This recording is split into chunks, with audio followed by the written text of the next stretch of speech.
Hey everyone, this is Elenbaas from Nightlight Astrology. Today we're going to take a look at your sun and rising sign horoscopes for the month of January 2025. First horoscopes of the new year. I wish you all a happy new year today. If you're celebrating New Year's Eve, bringing in the new year. I'll be joined, of course, as always, by Alex and Dana. We'll be breaking down your horoscopes for you today and giving you a sense of what to watch for. We'll be looking at the big Mars-Pluto opposition that's coming. Mars is retrograde into the sign of Cancer. Which are really the big events of the month. So we're going to be breaking those down for you today. And as always, before we get into it, remember to like and subscribe. Share your comments and reflections. What has your biggest transit of the year been? We'd love to hear from you about that. And also, what are you looking forward to in 2025? You can find transcripts of any of these daily talks on the website, which is nightlightastrology.com. Guys, today is the last day of our annual Kickstarter campaign.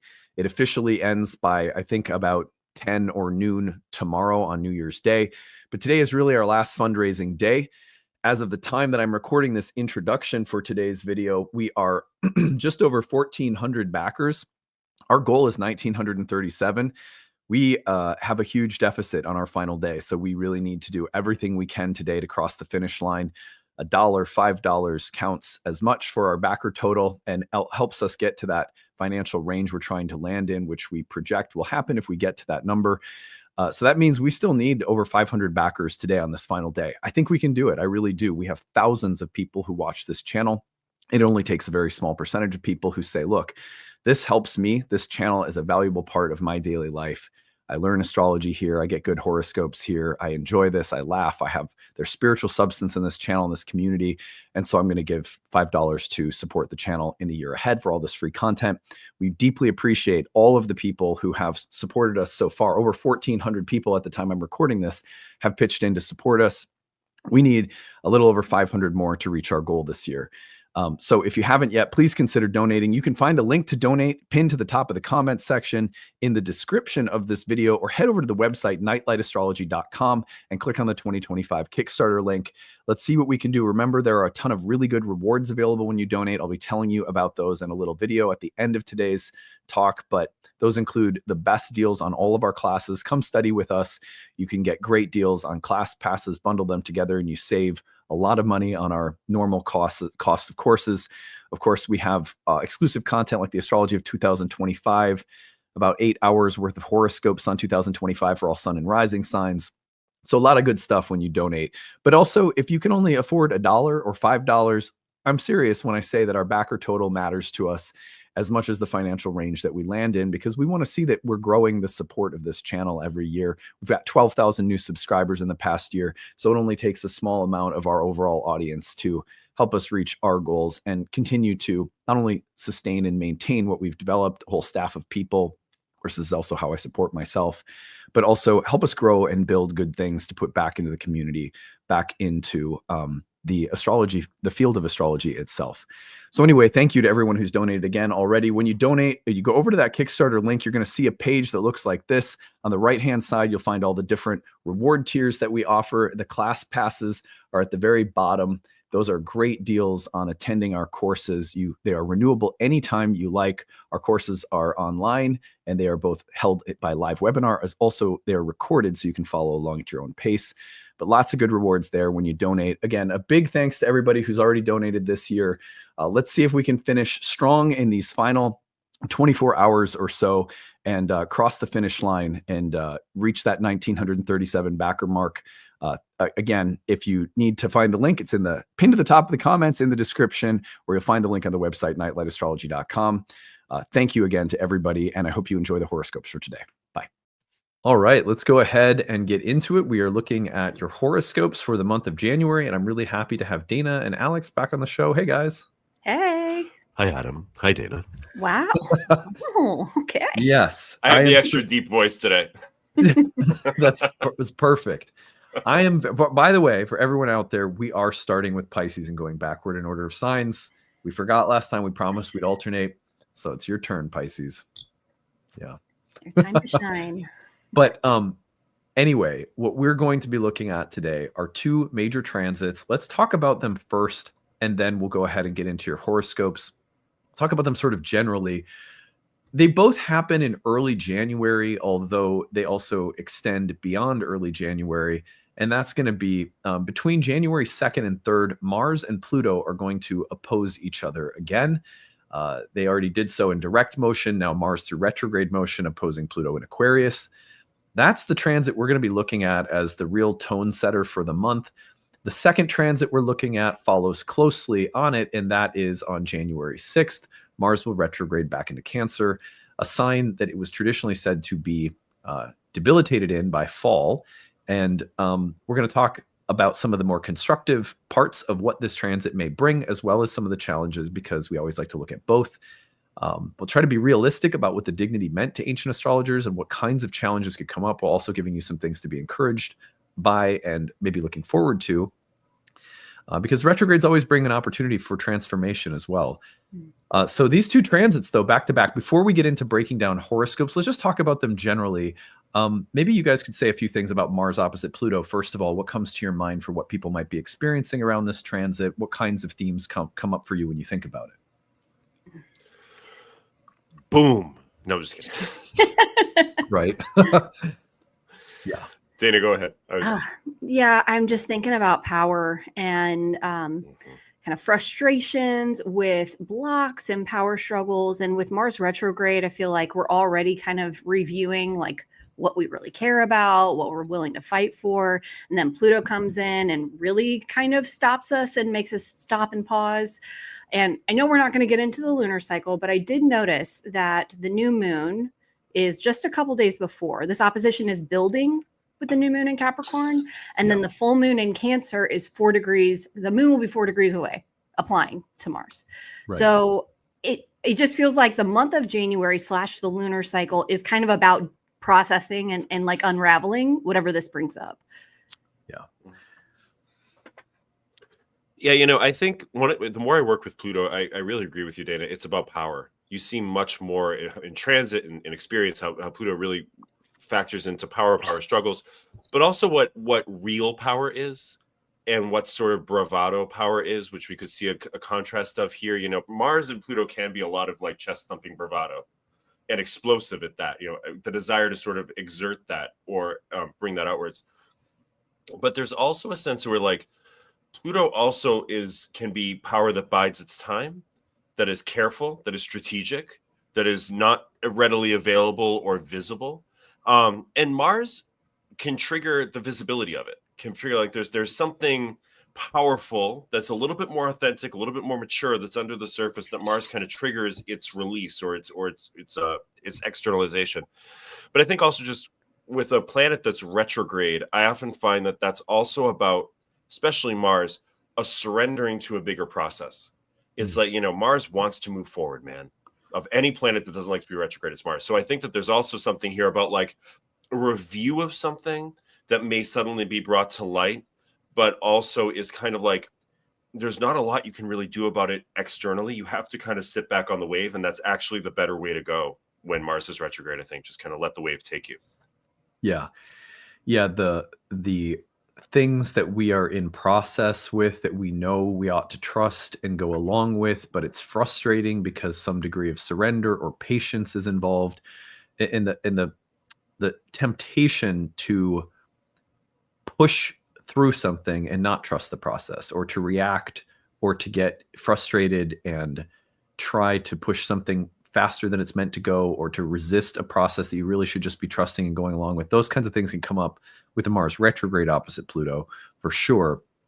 I think, for example, of certain points in the process of, weight training and bodybuilding as a hobby of mine, where it's like, look, you're not going to see during certain periods where you need to give your bodies rest, or you need to dial back the intensity or refeed, or all these different elements of the practice. You're not seeing progress. You're in a period of recovery, or you're letting your body adapt, or you're maybe pulling back some water retention you've developed, or, and it's like, it doesn't feel like you're making forward progress. But if we don't learn that progress moves in a kind of wave pattern, that there's ups and downs that go with a process, then, we'll oftentimes, we'll sabotage the success of a process by not riding it out. The other thing that comes to my mind with this is, of course, things that have built up tension behind them that are now coming to a head. It's like you can't avoid something any longer. You have to deal with it, or you have to confront or face it.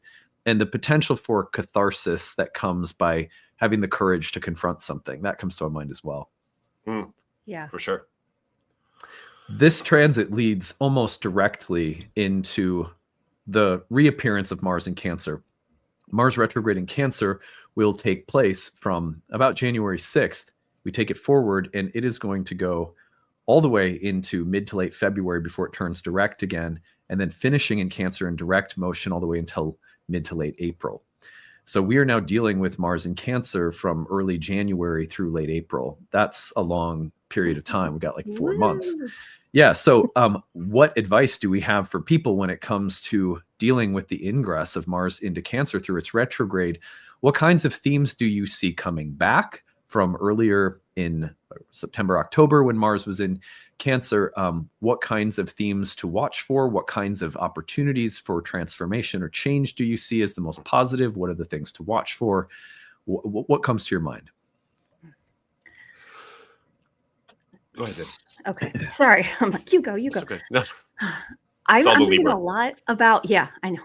Thinking a lot about honesty, being honest with yourself, being honest with other people, the fact that when you're not honest about what you want or what you need in your relationships or whatever the case may be, resentment can build. We get passive aggressive.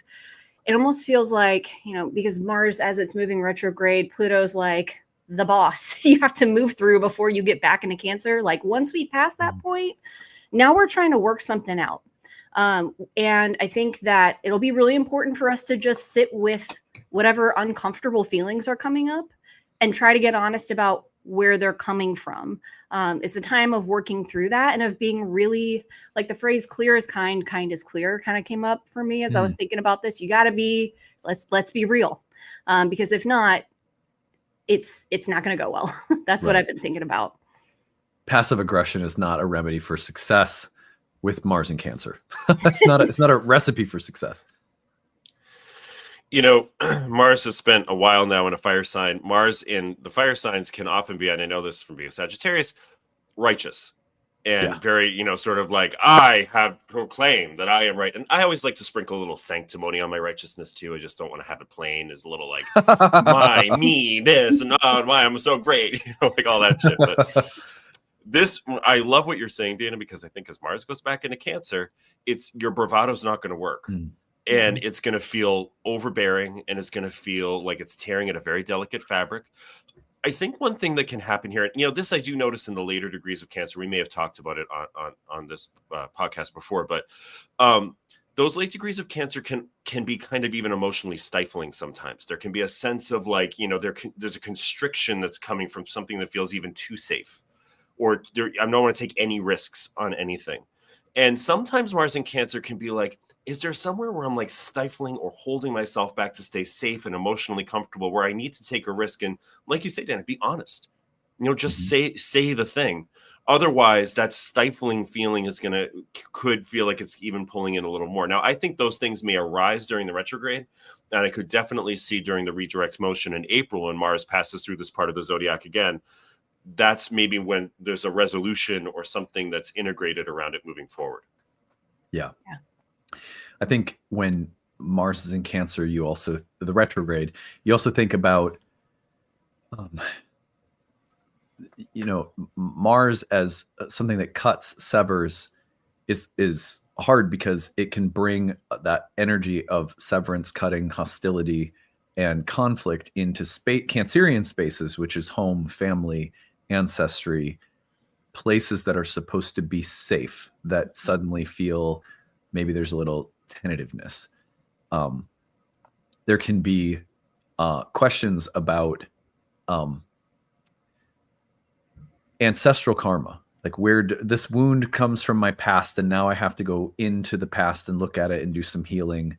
There can also be challenges with respect to things that are very lunar: the body, the breasts, women's reproductive systems, menstrual cycles, children, parenting, domestic life. There's a mama bear energy that's very protective with Mars in Cancer. And there's also Mars in Cancer as that which is invasive or intrusive. And it's interesting because, like, I think, for example, something so simple, we're getting a puppy, we have a Mastiff, Hilda. You guys probably have seen Hilda before. And we're getting another Mastiff. This one's an Italian Mastiff. They call them Cane Corsos. They're really beautiful dogs. They're guardian dogs, just like our other dog's an English Mastiff. So we're getting her a playmate. We've been a 2-dog family forever. Our other dog passed last February. So we decided, okay, we're going to bring another dog into the family now with Hilda. Now that she's kind of established, we'll bring her a wingman. And but a Cane Corso is a protector dog. It's amazing to me that this dog will be adopting by the time Mars is back in Leo from the breeder, but the puppy will be born with Mars in Cancer, which is really appropriate for a guard dog. And not that we're like so into like, oh, we need guard dogs to protect us from invaders or something, but it's an interesting archetype present while we'll be getting one of the world's most like well-known guardian breeds. It's Mars in Cancer has a very protective energy when it comes to home and hearth. One of the things that, in addition to wanting to get a playmate for Hilda, we know somebody who experienced an attempted in-home burglary while they were at home. And we talked to them at length about the benefit of having Hilda around, because they were asking if they might be getting a dog after this happened to them. And so we were talking about guardian breed dogs and everything that I've learned about what kind of training and what kind of care and attention a guardian dog breed works well with. And, that was Mars in Cancer. So it's like unbelievable how those themes can come together. And there's a real protective energy around things that are very vulnerable that can come up. So it's not all bad. The things that are worth protecting, that are worth guarding, that are worth safekeeping, the way you change as a parent when you see someone like your kid go through a vulnerable time at school. These are Mars in Cancer moments too. So there's a multidimensionality to Mars in Cancer that's kind of hard to describe at times. Yeah, one of my best friends has Mars in Cancer, and she's into astrology as well. And she's like, it's my favorite placement. I love it. Yeah. Because I care a lot. And I'm like, Yeah. you know what? I love that about you too. Yeah. I've found that there are 2 types of Mars in Cancer people. There are the kind that are really devotional, caring, like kind of like emotional advocates. And then there are people who that placement will draw them into ongoing, really painful conflicts with other people. It's amazing how distinct that line is. Like I'm like, what kind of Mars in Cancer am I dealing with here? Am I going to deal with someone who has like had an abusive mom, or am I going to deal with someone who's an advocate for environmental protection or something? Because it's like, and sometimes it's both, but like, it's amazing how it can really express so differently. Yeah. For sure. Well, this Mars will re-enter Cancer around January 7th and then stay for the rest of January. So we're going to work with this Mars-Pluto dynamic, and then we're going to work with the Mars in Cancer dynamic for all of your horoscopes today, starting with Pisces. Alex is going to be doing mutable signs, Dana fixed, I'm doing cardinal. So Alex is going to lead us off. And what I'm going to do is I'm going to start the chart here on the Mars-Pluto opposition, because it comes first right around January 3rd, I believe it is. And then I'll adjust the chart so you can see what it looks like when Mars moves into Cancer. So we'll start with Pisces. We're going backward in order of signs today. You can find this timestamps at the bottom if you want to flash forward to your sign. But Alex, go ahead, lead us off. Well, Pisces, first of all, welcome back to the first in line. We're happy to have you here.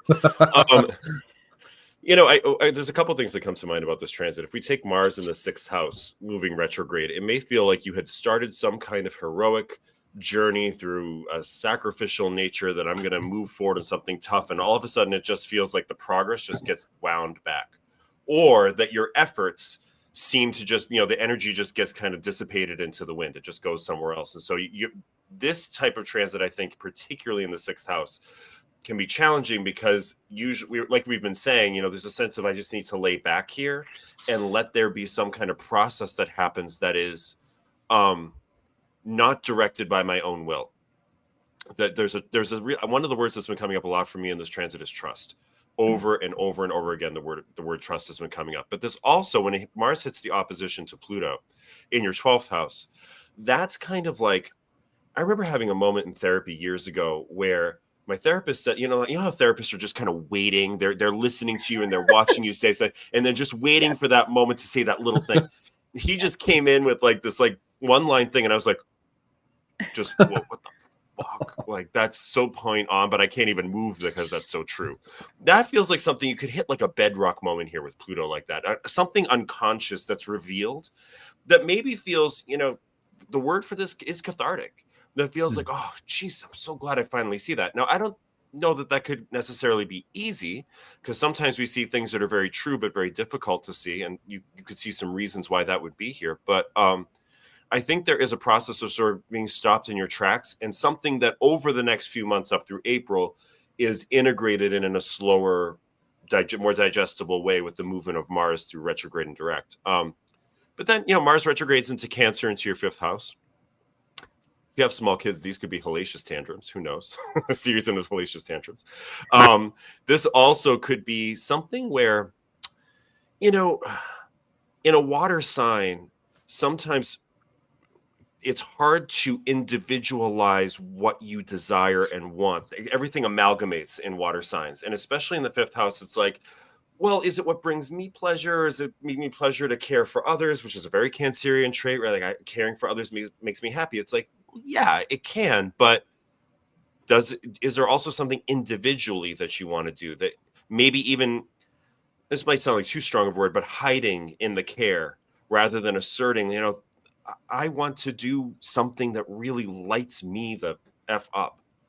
And that could start to come to the surface around this time. But again, as Mars moves redirects more towards the middle of April, it might be a time where you're actually pulling those things into actualization. Nice. Okay. I am thinking about a moment that I had a couple of years ago. I had just quit drinking. I was working really hard on myself, and I was going to therapy and all this stuff, right? And I had like 6 months after, like I'm deep into this journey, and I realized, I'm working really hard on like a farmer's market business that I had. I'm achieving all these goals, and I actually don't feel great about any of it. Like, this is not enjoyable for me. That is what I think about with this series of events for Pisces rising. You are working super hard on something with Mars in the 6th house, and then it opposes Pluto in your 12th. And it's this moment of like, why am I doing this? Why am I working this hard? And it makes me think too, Adam, I was watching your 6th house talk earlier today. I have a lot of 6th house placements. I was just like, I need to watch this today. And you said something about like, if this is the place of sacrifice, and if you don't have some joy in that, life is going to feel like a major grind. And so with Mars moving back into the 5th house, maybe the opportunity is what's fun? Like, how can I bring myself into this in a way that brings me pleasure and is not just grinding for the sake of achieving something that maybe I don't even care about, maybe I don't even want.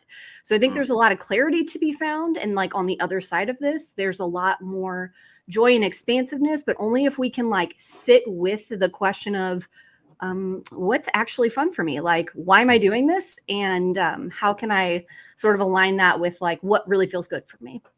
Yeah.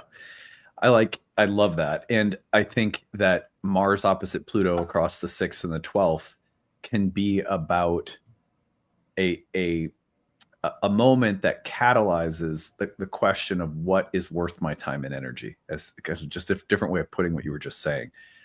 And, to me, this is a sign, it's like a stress test for the 6th house. When you're doing things that you care about, that you're passionate about, and you hit a setback, you hit an obstacle, something frustrates your progress or your process, and it's already a hard thing that you're doing. Like, let's say you're learning astrology, and you hit a point where you're overwhelmed by sickness or childcare, and it sets you back in your studies. A stress test for you is going to be, okay, if your response is like, oh, this sucks and I can't wait till I can get back to it, and I'll just have to deal with this until I get back to it, that's a pretty good indication that what you're doing is worth continuing doing, even if it's hard. Even if you find it difficult to learn or study astrology, when you hit a setback, it's worth it because you're like, well, I can't wait till I can get back up on the horse and keep going. When you get knocked off from a process and you just go, well, I quit, it's not worth it. Yeah. That's when you kind of go, well, am I really in it then? Is it really worth, if I can't persist when the going gets tough, if I can't just be patient and wait to get back up and get going with it again, if something can knock me off that completely, then was I ever in it? So that's a good question to ask ourselves, because we might need to just double down and be like, you know what? No, I might be a little bit temporarily set back in my progress with something, but I'm going to work through and I'll get back to it. It'll be okay. The other thing that comes to my mind is just that the fifth house is called the joy of Venus and the house of good fortune. In Indian astrology, there's a lot of the karma, the good karma that we are destined to experience in our lives that was associated with the fifth house. Well, if you have a Mars retrograde and it's fall in the fifth house, it's kind of like saying that there's something that could come in and be like a fly in the ointment. It's a turd in the otherwise beautiful swimming pool. So what do you do when something feels like it is disrupting or almost like, what do you do when it's frustrating something that was supposed to be good or fun? There's a way in which we can say, well, it's all ruined. Yeah. Well, or we can say, well, that's frustrating, but I'm not going to let it completely spoil things. Yeah, for sure. Awesome. Let's go on to, backward, not forward. Here we go. Aquarius. Dana's going to take us through this one. And I'm going to back this up just a touch so we can see Pluto or Mars in the 7th first, opposite Pluto in the 1st. Okay, Aqua rising. So you're fully in your Pluto in your first house era, and you might be feeling that already. And I think that this is, obviously it's activating Pluto. So I always think about the 7th house, and I've said this on our talks horoscopes before. Like, I think of the quote from No Exit by Sartre, hell is other people. And it doesn't have to be that dramatic or bad, right? It's just the idea that other people mirror back to you things about yourself. And I think that's how I like to think about the 7th house, is like you can kind of learn about yourself through your partnerships. When we're talking about a Mars and Pluto opposition, that might be through arguments, that might be through disagreements, that might be through feeling just like other people are pushing your buttons. But what's useful about knowing that is, like, this is going to be a long transit for you, Pluto in your first house. And I know we're talking just about January, but if we want to use this moment constructively, this is a good time to kind of see what might be coming up with Pluto in your first house. So it's a good moment to kind of try to get some space from the reactivity of it all, which is very hard to do. But if you can take note of what's coming up, it can give you some good food for thought as Pluto continues to move through your first house. I think that this could also like dredge up something about identity or personality, who you are in partnership. Your partner might be, and not that it has to be romantic, but someone close to you might be sort of asking more of you or bringing up something that they're not like completely happy about, and it might trigger you. And so it's a good moment to kind of make some space for those kinds of feelings because they might come up. Mm-hmm. Mars is going to move back into your 6th house. And, I thought about like feeling unmotivated, maybe just like, God, I don't feel like doing the things that I have to do. And I think that it's a good time to ask why. If that's coming up for you, why do you feel that way? Sort of similar to what we were saying a moment ago with Pisces rising. Is it because you're working hard for something that doesn't really matter to you? Why? What about it is not clicking for you now? And it may feel like a lot of drudgery, but why does it feel that way? And so it's, again, the opportunities it gives you a chance to figure out what's not working for you anymore, and clarify something important about what you're willing to fight for and what really matters to you. That's what I had in mind. Yeah. One of the things that comes to my mind, or you going, did you want to say more? Go for it, Adam. No, go for it. I'll go after you. Yeah. I think often about the whole sign connections between houses. Like, what does it mean that Aquarius in the 1st will always have Cancer in the 6th? And I feel like as otherworldly as Aquarius can be in its orientation to life and identity and character, there's so much that's about exploration and like, what are the highest ideas by means of which I can evolve as a person? These are such Aquarian thoughts that come to mind in the 1st house. Well, one of the things that can be very challenging, the 6th house is a place that is filled with karmic challenges that frustrate. Well, the things that can frustrate that lofty, forward-thinking Aquarius first house are going to be the very earthy entanglements of our family, our home, our biology, the earthly life that Cancer points to. And so for Aquarians, as much as there is this kind of lofty sense of personal evolution with Pluto entering your first, there's something that could feel really regressive about Mars in Cancer in the sixth. Like I'm being held back from some way in which I feel ready to evolve or transform personally, but I'm having to work through the muck of my family life or my past or my body or emotional things that are a little bit harder for air signs to deal with sometimes, because air it's like if air can deal with things through ideas, conversation, meaningful exchanges of words and like thoughts, it'll usually work through that medium. And so for some, not all air signs, but for some air signs, that Mars retrograde in Cancer in the sixth is going to feel like, oh, do I really have to wade through this emotional bog? So I could see it feeling like that. Like, but the regressive things are the things that also keep us human and keep us in this precious space of life on Earth, even as we may be doing some very, high level thinking and evolving as a person. So that comes to my mind. The image I always get when you speak of Aquarius like that, Adam, is like the images you see of the Milky Way galaxy from like high above. Yeah. And that view of like seeing how the whole system comes together in this sort of beautiful shape. But in order to, for that system to evolve, for these sort of lofty cerebral systems to evolve for us as humans, there is the sort of necessity of being within the everyday experience of the human emotional life. That's as much part of the evolution as, and I think this is a strength of Aquarius very much, as the sort of way that the Aquarius can put together all the pieces that are necessary for this sort of collective awakening or progression type of feeling.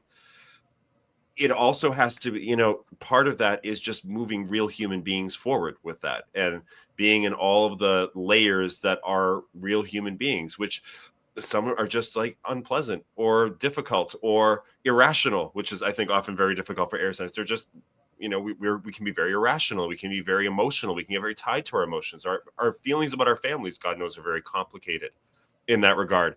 So don't worry about be invested also, I think, this month, and especially the Mars and Cancer period, in it's okay for me to be down in this emotional space. It might be uncomfortable, but it's just as much as part of the evolution as the cerebral putting the data bits together.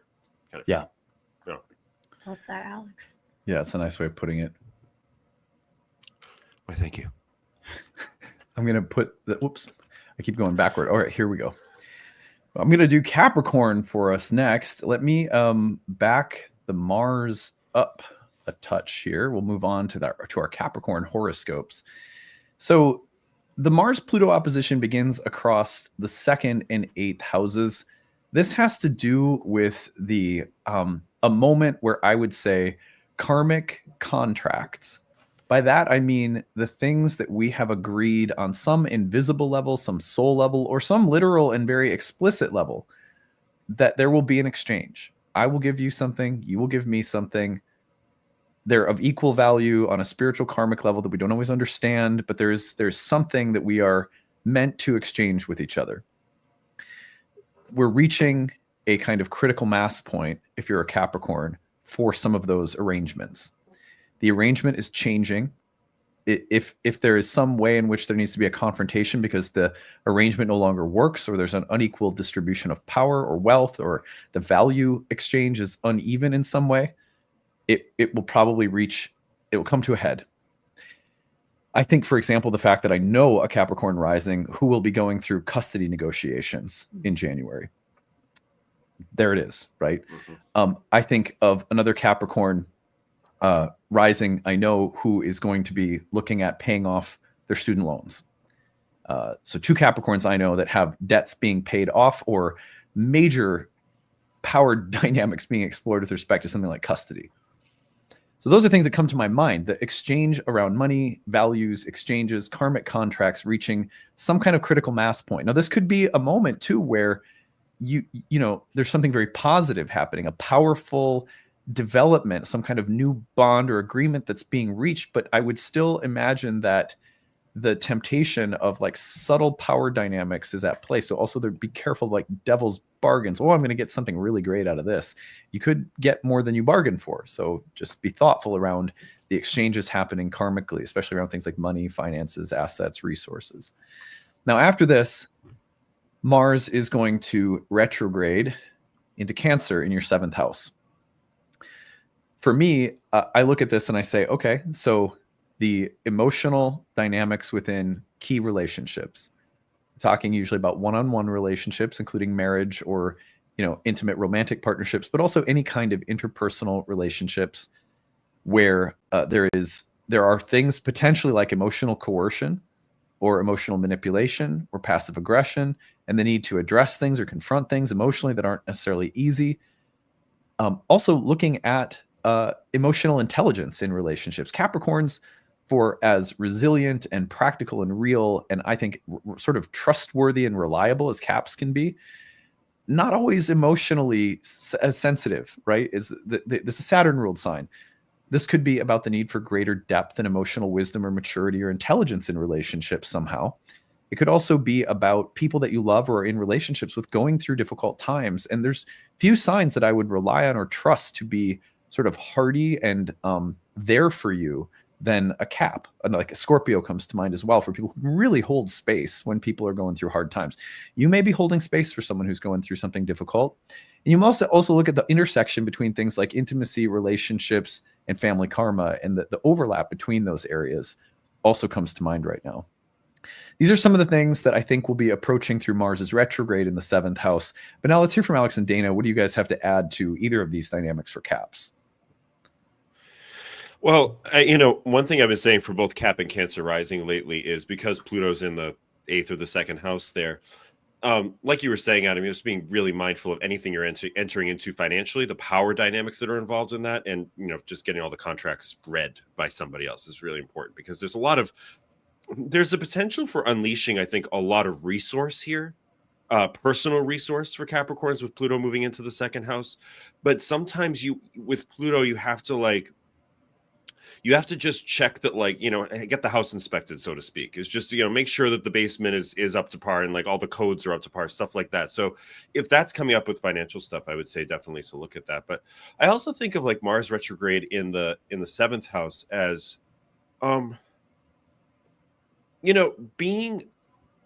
being attentive to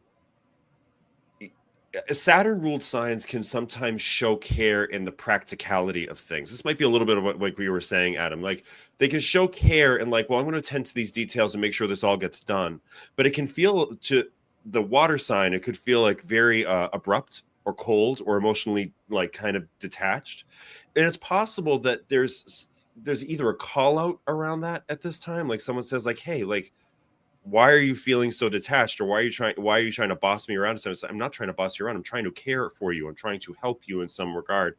And there might be some interesting softening in communication around that, or an understanding of each other's communication styles in relationship. Maybe this is more primary relationship that comes from that feeling of like, I'm trying to care and caring the way I know how to care, and seeing if there's other ways to sort of soften in that approach and be the best at it, because Capricorns are always good at doing that, as being the best at whatever they try out to be. So you're well equipped for it. But those are some of the things that come to mind around that transit for Caps for me.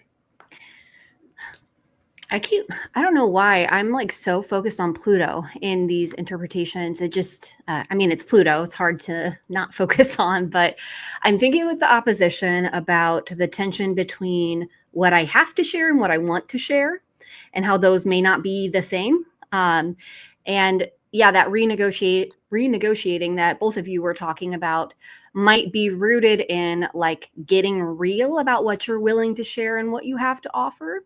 And that may or may not, be linked to Mars's movement back into Cancer. And, I agree that the Cap risings I know are not the greatest at advocating for themselves, or they might just want to, and I think it comes from a place of like just wanting to kind of shoulder the load. Like, I don't think they're not caring. They're very caring. They're deeply caring, but they are just kind of stoic.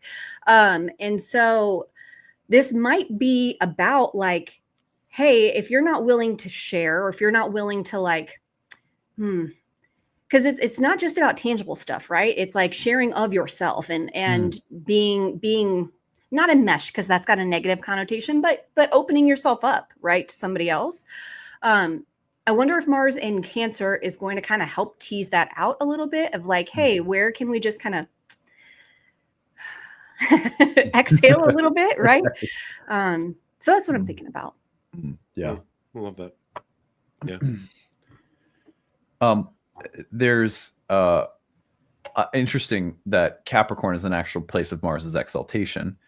And so I also wonder about, when you're not at your best, when a Capricorn is not at their best, when they are, well, I think, for example, I think my dad, who's a Capricorn rising, and he just is getting his movement back after knee replacement surgery. You guys may remember. And I am absolutely positive this Mars retrograde is going to be about him having to lean on his partner a little bit as he's gradually getting normal again with his walking. I'm not at my best. Unfortunately, I have to feel weak in your presence. I'm so sorry, and that's hard for Capricorn.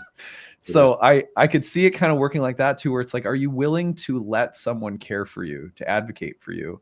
And Capricorns, it's like a Libra making a decision for themselves and not thinking about the social consequences or something, right? Don't come for me, Adam. That was not intentional. So yeah. Okay, well, a good treatment of Capricorn there. Let's move on to, here we go, Sagittarius. Now, I am going to back Mars up here just a touch. There we go. So Alex is going to lead us off. I could see here in December the grand adventure getting thwarted or held back in some way. That's kind of how I'm seeing Mars and Leo, right? I was going on a grand adventure of new philosophies and big horizons and new ways of seeing things and pushing forward. And I know, shit, something just, like the flight got canceled, or the plans went to hell, or something just kind of fell apart. You feel like you're getting pulled backwards a little bit. So that's kind of one of the ways I could see Mars kind of heading into Leo here in the 9th house and then retrograding. But as Mars hits Pluto, there's like what I think is interesting about Pluto in the 3rd house, and we talk about this a lot, is how I think the 3rd house kind of becomes ingrained in you in a way where you don't realize that it's there. It's so sort of plastered onto the goggles through which you see the world that we just think that that's the world. There's something about Mars hitting Pluto here where there's like, it pulls a layer of that off where you're like, oh, the way I've seen everything around me, my mind has made sense of things, and my surroundings has either been maybe not wrong, but clouded, or there was something that was kind of under the surface that kind of came up and all of a sudden is like needing to be addressed. I find that with Pluto transits a lot. There's like something that has been festering in some regard and is suddenly brought to light. And I see that, for the 3rd house, that can be really helpful, because sometimes it's about, when you peel those layers of how you see the world back, you see something from a completely new perspective you never considered before that may make this journey of Mars, which you'll go on again in April, you come at it from a different vantage point. You come at it from a different sort of way of ordering it. Then Mars moves back into Cancer in the 8th house. That strikes me as real, working with deep karmic family ancestral bonds, maybe stuff around the body or the environment you were born into. But there's something to me about, the 8th house too. I always think of the 8th house as exchange. It's the sort of ledger house in a lot of ways. And there may be something here where, as blunt as we Sagittarians can be and stating what we think and just saying it, you guys are hitting a healthy dose of it today because I'm just in hyper Sag mode today. But like, there's a sense where also like our hopeful optimism will just push through something like, oh, it's okay, it's just fine, like they'll be on the next horizon, the next whatever will be okay, no big deal. Mars in Cancer might be like, there's some stuff under the surface in the exchanges in your life, whether it's financial or emotional or energetic, where it's like, I have to say something about this. I can't just use Jupiterian optimism to pole vault over it. I have to sort of sever a tie or reconstitute something which relies on me to sort of state what I think. Dana, like you've been saying about Mars and Cancer, be honest. And we have that quality, but sometimes I think we can pole vault over that quality. It's something I could see coming up here with Sagittarius. Yeah, I completely agree with you, Alex. And I was thinking something very similar, which is like how your thoughts create, or your beliefs really. Your beliefs create your thoughts create your emotions. That all creates your reality. That's what this opposition on the 3rd of the 9th is giving me. And I love the image of like, yeah, peeling the layer off the goggles and realizing like, oh, I thought, like, this is a random example, but like, I thought that you were pissed at me because you have that look on your face, but that was an assumption. And now I've created this tense environment because I had a belief about what was happening that was not actually true. But I think it's deeper than that. It's deeper than that here, because it can be about like your operating principles. Like, Oh, are you okay? there's someone that I'm close to in my life. It's a Sag rising, and you're like giving them a reading right now. I wish they were here to hear this. And I also do not give unsolicited advice, so I can't tell them to listen to this either. So hopefully it finds their way over to them. But yeah, I'm just thinking it's what you said, Alex, like that there's a renegotiating of like reality almost, because you just realize the ways in which you've maybe confined yourself. Oh my God. Wow. That was like, I swear to God, like, yeah. And it's funny because the person I'm thinking about is not into astrology, right? So it's, of course. but I am into astrology. And so if I know someone's chart even once in my head, it's hard for me to not make connections with transits. You know what I mean? So I'm thinking about them and just going like, oh God, yeah. There are some things that people have a really hard time accepting as truth. And I feel like you nailed it with this one, where the Pluto-Mars opposition is about uncomfortable truth, because the 3rd 9th has so much to do with how we come to understand and learn and see and perceive. The 9th house of Dharma, which is about understanding of the functions of reality itself. So from a Indian perspective, for example, one of the functions of reality is to facilitate the awakening of souls, right? So when we start understanding things about reality through astrology or any kind of spiritual science or practice, we start saying, oh, I don't understand it all, not even close, but there are a few things I'm starting to understand. For example, I can trust that my life is sacred, right? That's a simple 9th house kind of realization. But when it comes to 9th house Pluto-Mars, you think about uncomfortable encounters that provoke a new understanding, that stir up some different idea or understanding of reality itself or of truth. And the Mars retrograde into the 8th subsequently can be about the things you have to let go of in the wake of that shift in understanding. The things, the assumptions, and the reconcile. Is the 8th house, one of the Mars retrograde features in the 8th that I would not be surprised is to sever unhealthy attachments, especially those that are unconsciously rooted in emotions. You know, Sag is a fire sign that I'm not saying is like has no connection with emotions, but unsurprising that in a fire sign's chart, the water signs are in the moksha houses, the places of liberation from attachments, right? So one of the fire signs, one of the ways you work with letting go of difficult things is highly emotional. As people who run on passion, like emotion is a medium through which it's a little bit harder, but also really good to release through, right? So how are unhealthy things being released emotionally comes to my mind for Sagittarians under this transit. How are different kinds of dependencies or attachments or things that are hard to look at, because you don't want to feel like you're a bad person either. I think that's an important thing to remember, is that Cancer in the 8th can make it really hard to look at things because you feel like, well, is it my fault? Is it your fault? Whose fault is it? And maybe it's nobody's fault.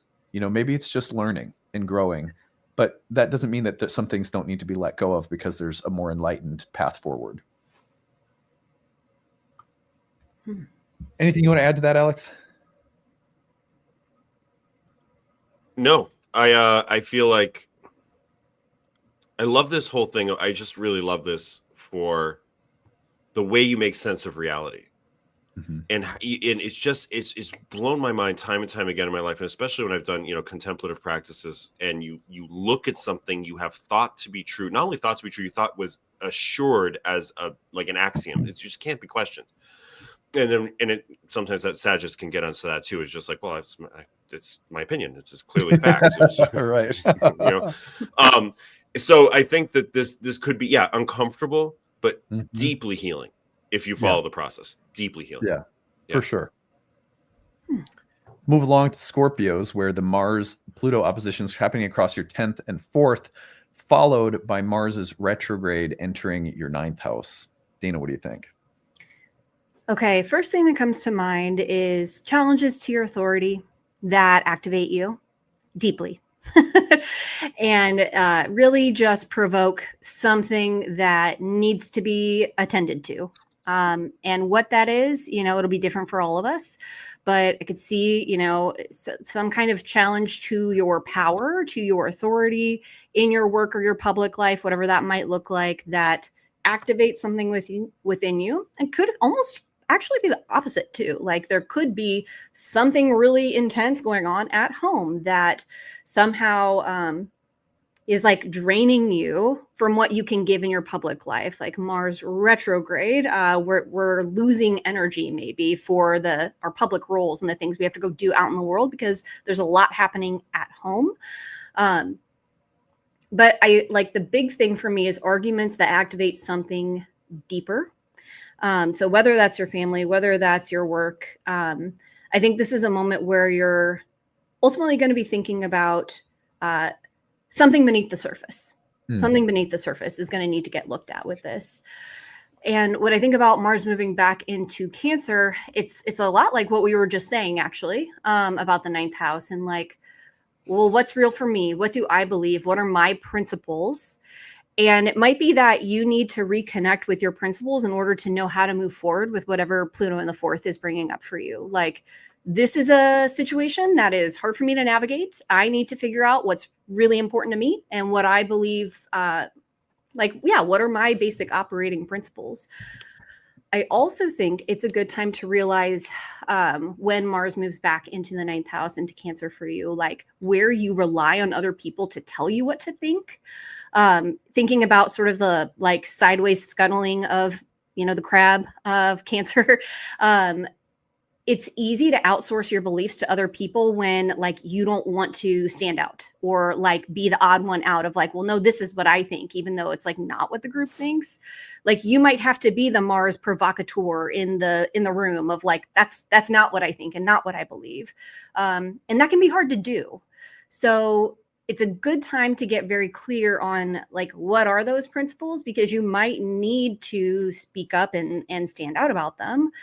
And I think that it's ultimately a good thing. It's ultimately helping you kind of align more closely with what feels true to you. And that can be really, really helpful.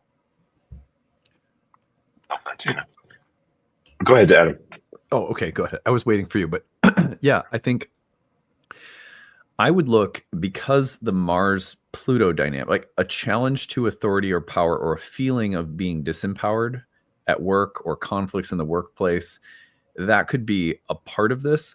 Also, I would look at the interesting connection between Mars retrograde in the 9th and Pluto in the 4th as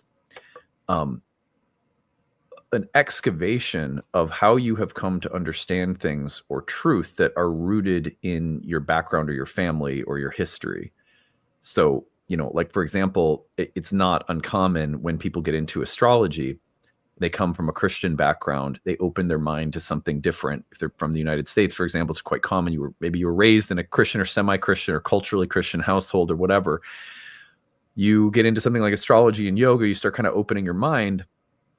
And before you know it, you are realizing that some of the ways in which you're practicing yoga are still sort of tangled up in certain assumptions about reality, like original sin. I've seen so many times where people unconsciously bring baggage from a former religious perspective, maybe that they were raised with, into a new perspective that really they don't even realize they're doing. and not that there's some really meaningful overlaps too between, say, Christianity and yoga that are really like super powerful. But I would wonder about this as a time where you could be disentangling yourself from things that are not true, or from versions of truth that have their roots in your past, and coming to be honest with yourself about something and recognizing how maybe a path was presented to you that came from your family or your upbringing, and it has given you certain assumptions about things that just aren't going to work anymore. And some kind of confrontation around your work or your destiny path with career could also be like a tipping point for that conversation. That's a little abstract, but I hope that makes sense.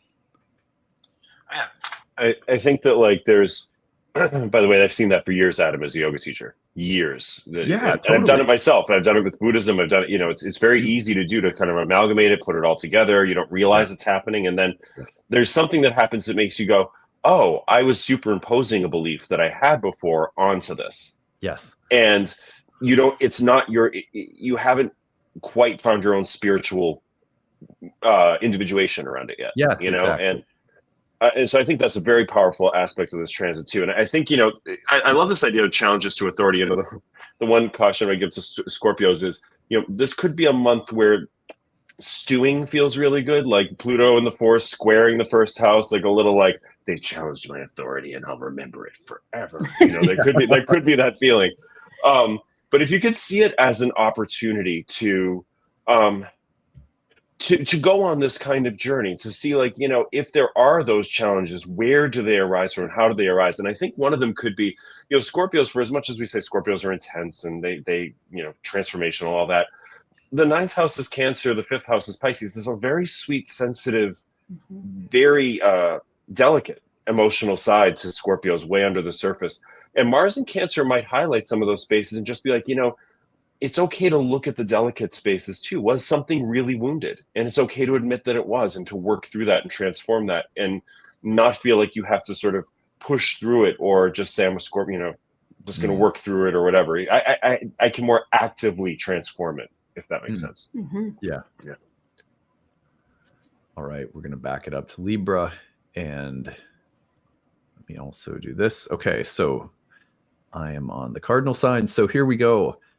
Mars and Pluto across the 11th and the 5th houses. One of the things that comes to mind with these two houses and these two signs is the tension between collective forces and realities and personal forces. So, for example, Mars opposite Pluto across these two houses could be bringing up a question of how much of yourself to express and bring forth within some kind of collective or group or organization or the workplace, and how much of yourself you should hide and sort of be careful to compromise and fit in. And that's a dance. It's like, I sometimes have used the analogy of like a dimmer switch, where it's like I have to turn I can't keep my dimmer switch so low where, not enough of my own presence and my own light is being brought forth into the world. But if I have it so high that it drowns out everybody else, then I'm not being sensitive to a collective or a social or communal dimension of life. So in every situation requires that we adjust that dimmer switch. And the Mars-Pluto opposition across this for Libras, I could feel as particularly uncomfortable because Libras are already naturally oriented to be very aware of the social calculus in every moment and situation. That is their superpower. Like, what is the balanced, harmonious thing to say, the tactful, careful, considerate thing where someone's saying something, I agree. I also happen to know someone who's listening to this conversation who feels differently. So how do I sort of acknowledge this person while also acknowledging the other person who's listening and probably disagreeing quietly?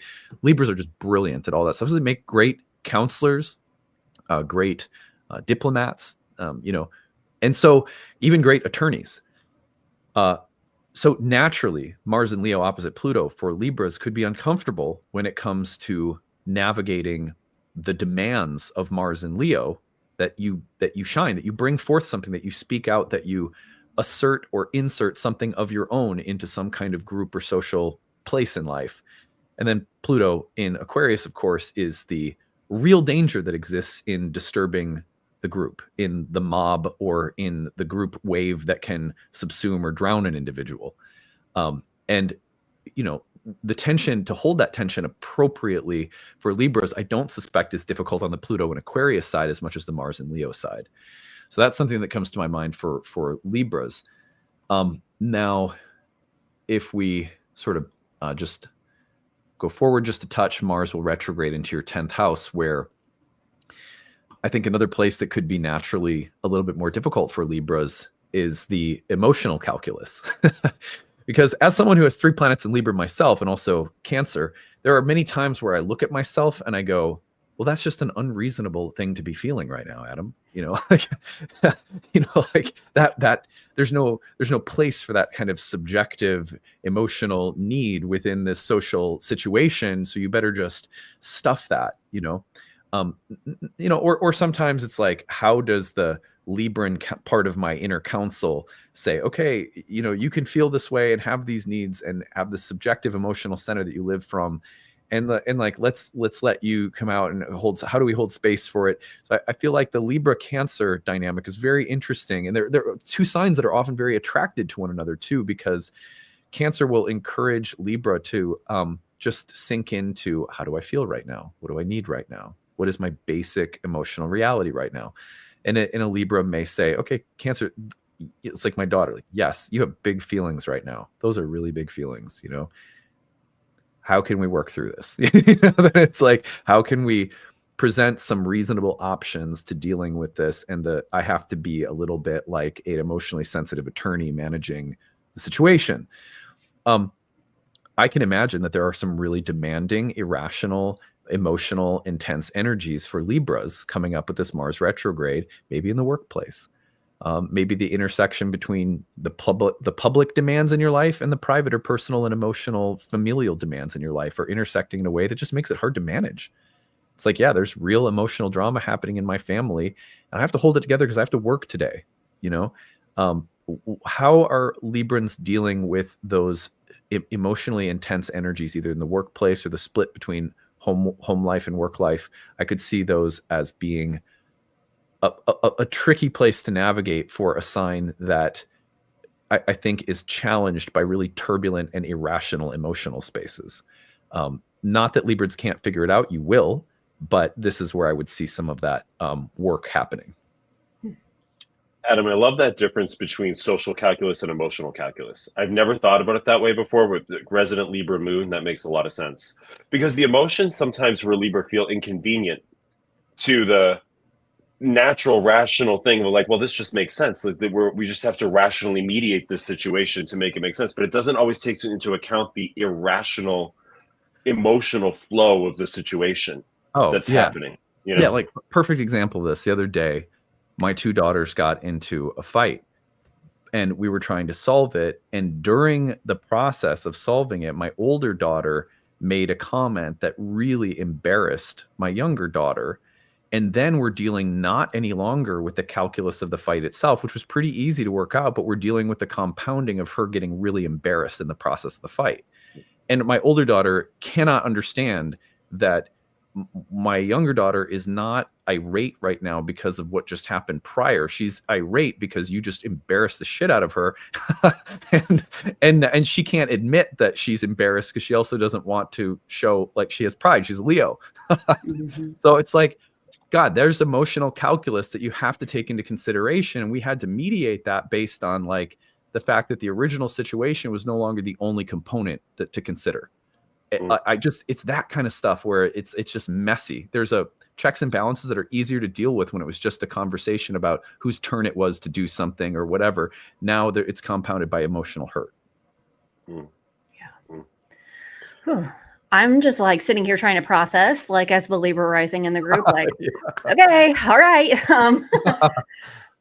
Yeah, I'm like back to Pluto, thinking about how Pluto in Aquarius for Libra risings is an era of allowing yourself to create from a place of like self-focus and not what are other people going to like.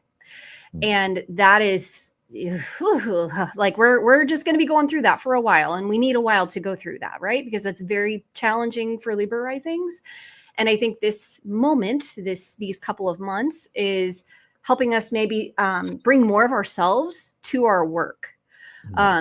without or working through the fear of bringing more of ourselves to our work in an authentic way, rather than in a way of like, what are people going to like?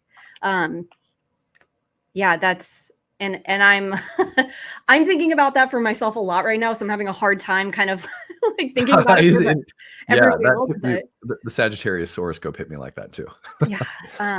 But I do think that the other side of this for Libra risings is a freedom of expression, not just with our like creative pursuits, but also like in our public roles. Nice. Yeah, I'll just quickly say really more about Pluto here in the fifth to tag on to that, Dana. One thing I've been thinking a lot about here is there's a lot of healing in expressing the dark. There's a lot of healing in expressing the raw, primal. It's not about what other people like or the calculus of like how popular will this be or what will it be 57% like on my poll on Instagram or something like that. It's I'm just creating from a raw, cathartic, artistic space. Like I think of like when we were in Tokyo, there was this bookstore across the street from our hotel, and there was a whole floor of manga cards, books of Japanese animation, and some of it's kind of cutesy and fun and whatever, but some of it's really intense and violent and graphic in a lot of ways. You could see that sort of like there's a cathartic element of that, right? There's like something that's deep and raw that's trying to be expressed through these drawings or these situations or these stories that was really interesting to see. And I feel like that about, Pluto in the fifth house here for Libra is like getting down to the primal expression, not just the like what looks beautiful, but what's my intent, my solar plexus, my gut trying to really express here. Yeah. Yeah. All right. I'm going to move this back. So we have Virgo rising. And here's the Mars-Pluto opposition across the 12th and the 6th. Alex, take it away. So one thing I think about Mars in Leo for Virgo rising is this always speaks to me about you have hidden power. You have the hidden ability to, as much as Virgos, we often say, Virgos want to please and serve and be of service. And that's definitely a quality to it. In the backstage for Virgos, a lot of times it's like, but there's a power I'm trying to express through that. There's something, it's not just about the service. It's like, I'm trying to rediscover some sense of self-assertion too. And I think that comes out about in a lot of different ways with the life cycle of Virgo. But this strikes me as, with opposing Pluto in the sixth house, I think of Pluto in the sixth house a lot like this Alice in Wonderland journey, where there's this kind of like you fall down a rabbit hole that is trying to show you that you have hidden, it's okay to have a sense of power that is self-focused, self-generated, and only about your will. That's okay to have. But I think that when Mars retrogrades back into Cancer, you may encounter some complications or what feels like breaks on that, because now you're taking, as we were saying before with Libras, there's a more of an emotional calculus with groups that's happening. It's like, I just started to really assert myself, say what I want, speak up for myself, my will, and now Mars is back in Cancer in the 11th house, and it's like, that's going to have some emotional consequences. That's going to ruffle feathers. That's going to maybe really break you from old patterns that have been deeply, deeply ingrained from childhood or from home life. And that's not altogether comfortable. It doesn't necessarily, but it doesn't mean it's bad. It just means it's antithetical to the tendency of the sign, which sometimes can be some of the most healing transits for a sign. Yeah.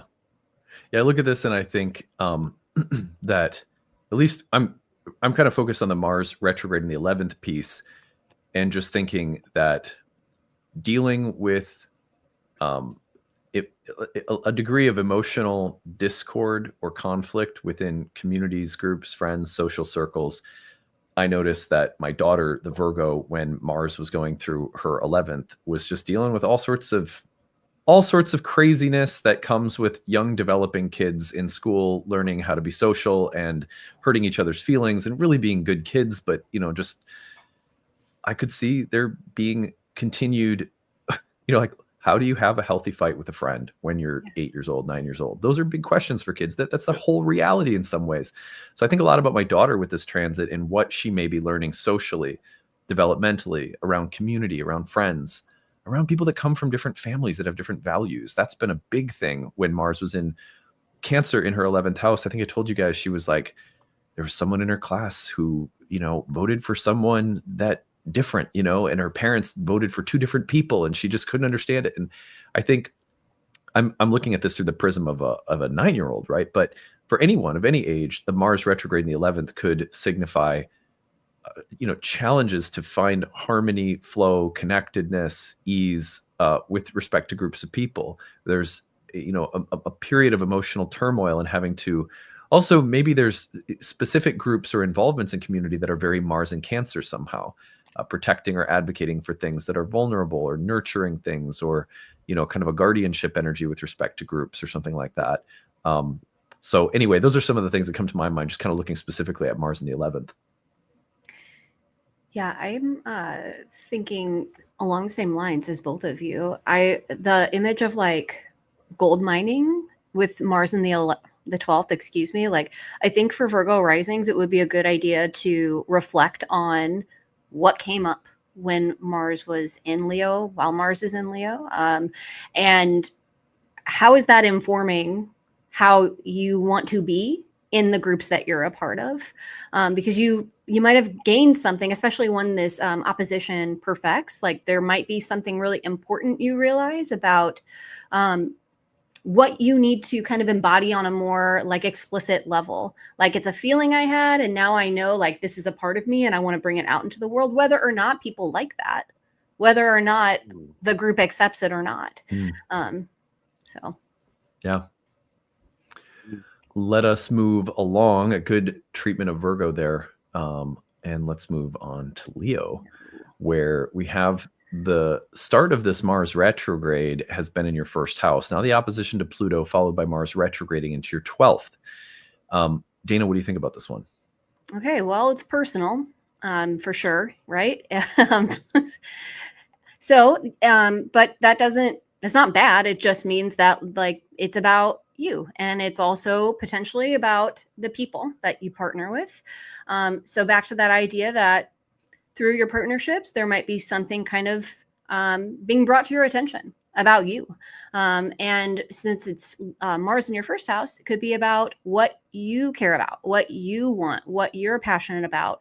And perhaps the situations that are coming up in your relationships are, almost like they could be bringing up some fears, some latent fears about like who you are and what you're capable of. My personal experience of Pluto is that it does bring up what you're afraid of. And that, again, like we keep saying, is not necessarily a bad thing. We maybe need to know what we're afraid of and refuse to look at so that it doesn't have so much power over us. And that kind of takes us back to Pluto being about power as well. So I think this is a moment that could be tense in partnerships. There could be power struggles, but it ultimately can help you get at the root of something that you really want for yourself, and maybe you haven't been able to kind of claim. When Mars moves back into the 12th, I just gave a reading to someone with Mars in the 12th natally, actually, and we were talking a lot about anger. And I was thinking for Leo risings, like this is a time where you want to get really honest about your anger and when you get angry and why you get angry. This could be a time where if you don't do that, it's going to come out anyway, and maybe not a great productive way. I'm thinking about the 12th house being potentially a place where we can self-sabotage. And that's because we're not aware. Like the things that we're not aware of can come up. And with Pluto, that opposition to Pluto, and with the 12th house, like I think that's sort of doubly brought up here.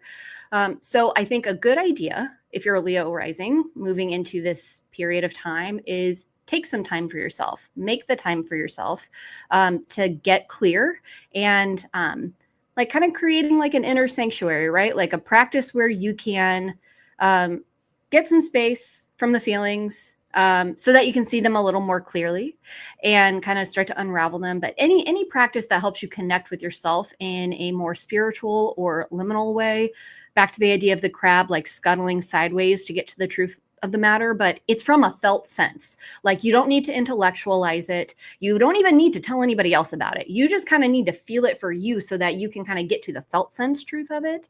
I don't think there's anything that needs to be done, but there is the need to really feel it and let it be what it is.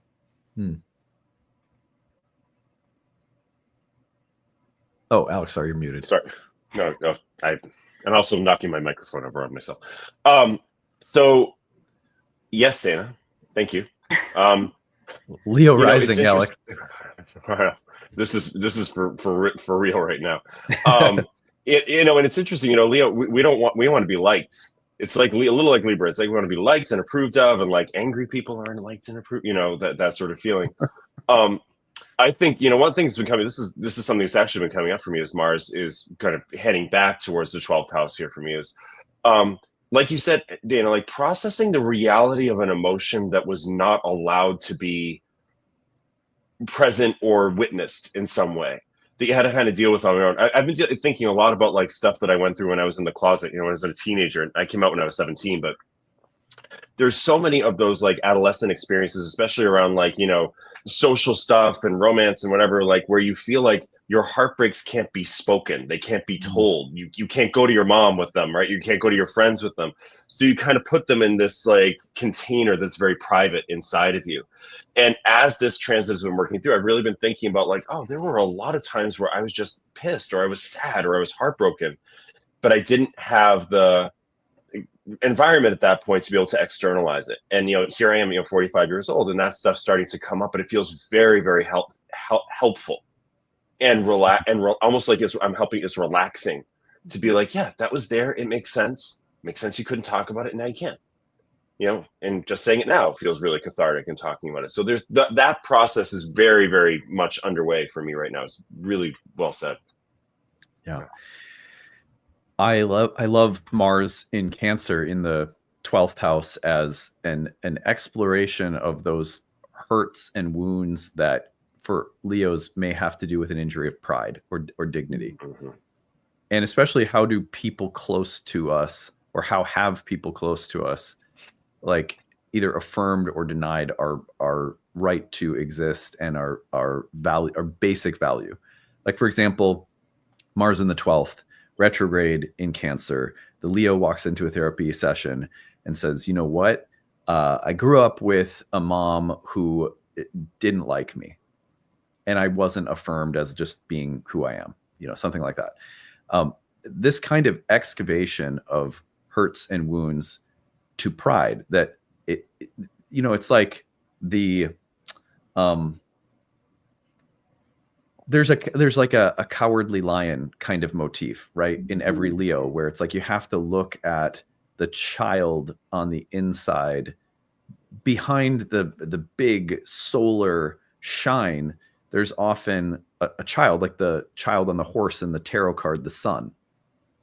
So what is that injured, wounded child like for a Leo? That comes to my mind. Yeah. And also, like, how do we tend to that part of ourselves? The self-care comes to my mind. Those are some of the things that are jumping out at me anyway. And I think, you know, Adam, just quickly riffing off of what you're saying there, is it's been important during this healing process to recognize what age am I acting from, what am I thinking from, what was, because your adult self can get merged with that really easily, and everything stupid I've done and regretted has been from my pride, because I've been proud and I've cut something off or whatever.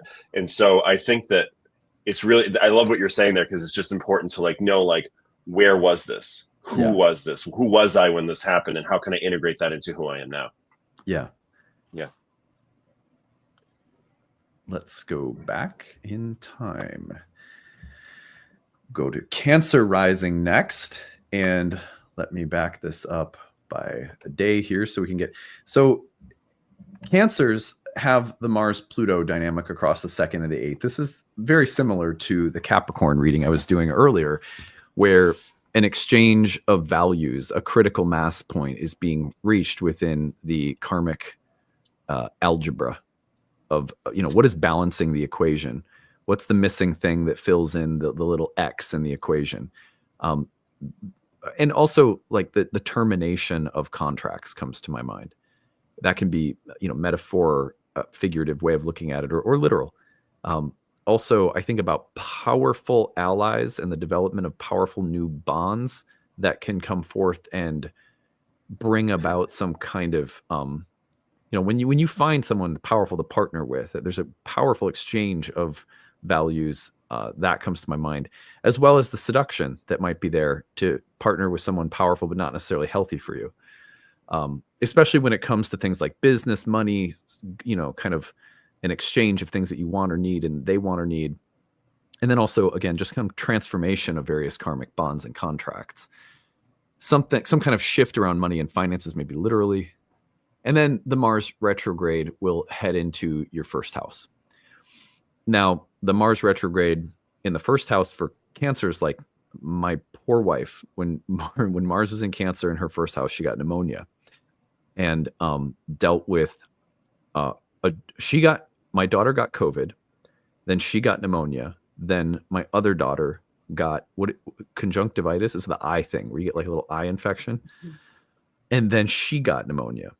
So, and my wife, of course, I'm working all day, so she's primary caretaker while I'm working, and I'm there when I'm not working, helping as well, obviously. But that landed her with a massive load of caregiving while she was also sick. Boy, Mars in Cancer in the first house was just so literal about sickness and sick kids and runny noses and, whatever, eyes popping out of people's heads. So it's like, but during this time, by the way, that was, I mentioned to you guys that my sister got sick. And so she was also holding space for her husband, who was holding space for his sister, right? So family karma came up in a big way as well. We also, in our neighborhood, we had a notice that was given to us saying that water lines were being redone because of some kind of toxicity that was leaking through the water system in our neighborhood. That was in my third house. I thought that was kind of funny, but it's in her first. And of course, we have a Berkey. I don't know if you guys know what those are, but Berkey water filter. And so we use that a lot anyway, but she became really concerned about the harmfulness of water for her kids, it was like, my God, it was all so literal. But whether it's you're looking at your health, you're looking at family karma, and you're looking at what kinds of things are frustrating you or holding you back, and also what excuses do you make for yourself during such times? How do you really care for yourself? And also, how do you let something get you down and then allow it to, where you can be like, oh, well, I might as well grab the ice cream and eat a whole pint, So like something that my wife was reflecting on was how tempting it was during those times to like fall into an unhealthy level of like self-pity as opposed to self-care. Some of those things come to my mind for the Mars retrograde in the first, but also identity, body, health with respect to things like home, family, emotional needs, maybe standing up for yourself or expressing your needs emotionally with a little bit more assertiveness. These come to my mind. Man, what a rough time for you and your family. That is no joke. It was brutal. I am thinking along the same lines about like cord cutting with your sense of self, like in the most succinct way possible. That when Mars comes back to the first house, it's an opportunity to say like, I'm not going to do that anymore. And kind of in the way of saying like, I'm not going to make excuses for like, I'm going to be this person. And if I'm acting in a way that's not the kind of person I want to be, I'm going to stop that. But you're probably going to figure that out by doing the thing. Like you're probably going to eat the ice cream and then be like, oh, maybe that was not a great thing to do. So if that happens, like take that as a good thing. Like, okay, now I have this awareness that like, that's not a way I want to be. That's not who I want to be. Mm-hmm. And so I'm not going to do that now. Yeah, I'll just tag off of that really fast is that it is so tempting when you get into your feels to subconsciously not realize you're doing it, being like, here's my excuse to go back to the thing I used to do. Mm-hmm. I can't, it is so tempting and be like, well, I've made enough progress, so I deserve a week of just doing something unhealthy. Or like you can rationalize so easily with that. And I think that this actually, especially with Pluto in the 8th house, kind of really tilling the soil with the deeper spaces of exchange and bonds. This is a real opportunity to say, like, I see myself about to do that, and I don't want to do it. Because, like I said, I'm going to feel like crap after a whole gallon of ice cream, even delicious as it may be. But, and tempting though it may be. But yeah, I just agree with you guys on that. Definitely. Yeah. Well, Cancers, we send you all the best wishes for self-care, self-preservation. Look at that positive side of that. All right, we're going to move into Gemini, coming down the home stretch of our last 3 signs. And we're going to begin, Alex is going to take us into this one with Mars and Pluto opposing across the 3rd and the 9th, and then Mars retrograding to the 2nd in Cancer.